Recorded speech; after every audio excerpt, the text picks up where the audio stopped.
Have you heard? Ladies, ever heard of the trend of sleeping just 6 hours?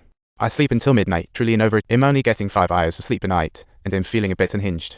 The boss isn't making it any easier for Annie either. She realizes the company's expenses vs. income is a joke, like pouring money into a black hole with advertising. Men spend 40 years chasing big dreams, and now I realize what the truth really is. She cleverly remembers to give a shout out to her little assistant, and Annie instantly gets the boss' secret message. I know I've messed up, but I also know exactly what to say. Suddenly, one day, the company hits a major snag. And of all times, my mom calls like I need this. Amidst the chaos, she gets a good old talking to from her mom, leaving her to vent to her partner.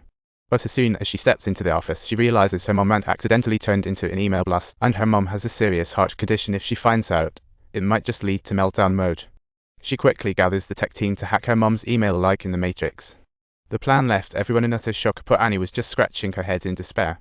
Suddenly, Bob courageously steps forward, embarking on an urgent rescue mission.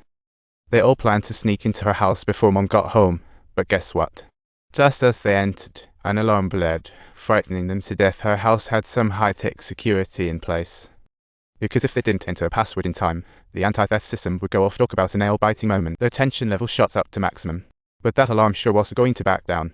She figured this had to be a fake alarm to scare off little thieves, but the truth wasn't important. What mattered was they needed to find that computer and execute a daring rescue ASAP. What they didn't anticipate was that there were actually 2 computers in the house. Now they were utterly perplexed and at a complete loss as to what to do.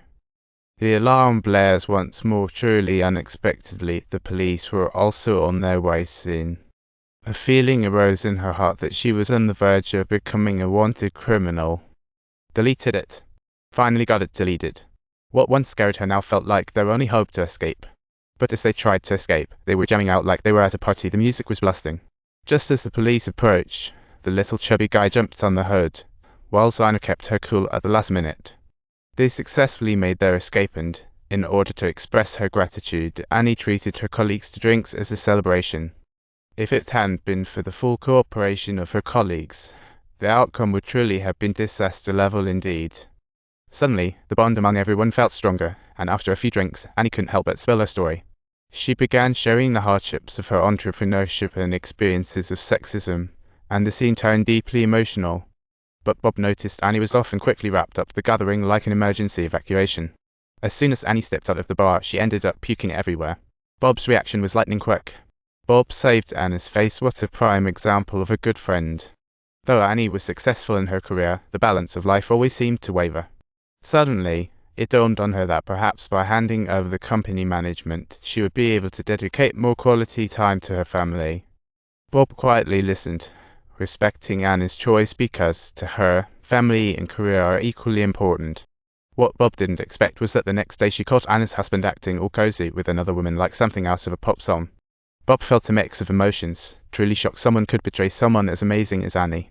Seeing Annie happy put Bob in a moral dilemma. What a battle of conscience. Annie wanted Bob to join her on the trip, but Bob was as nervous as a love bandit. But the next day, Bob decided to board the flight like a warrior. She wanted to say something but never knew how to express it, afraid of being too direct. She didn't want Annie to know the cruel truth, making her feel like a bad friend. On their first night in San Francisco, Annie invited Bob over to chat because she was so nervous. Little did Bob know Annie had been aware of her husband's infidelity for 2 months already. Did you know? Her words made the atmosphere come to a screeching halt. Who knew things had developed this far? It really left everyone speechless. She tried to numb herself at work, hoping everything would be fine. Clearly, it was not that simple. She recognized her husband's contributions to the family, making her emotions even more complicated. Whenever this came to mind, her heart filled with guilt, couldn't help asking herself, what am I even doing? No, he's the one who messed up. I've got to remind myself. Just the thought of him marrying someone else after their divorce, leaving her lonely, made Annie's world feel like it was crumbling.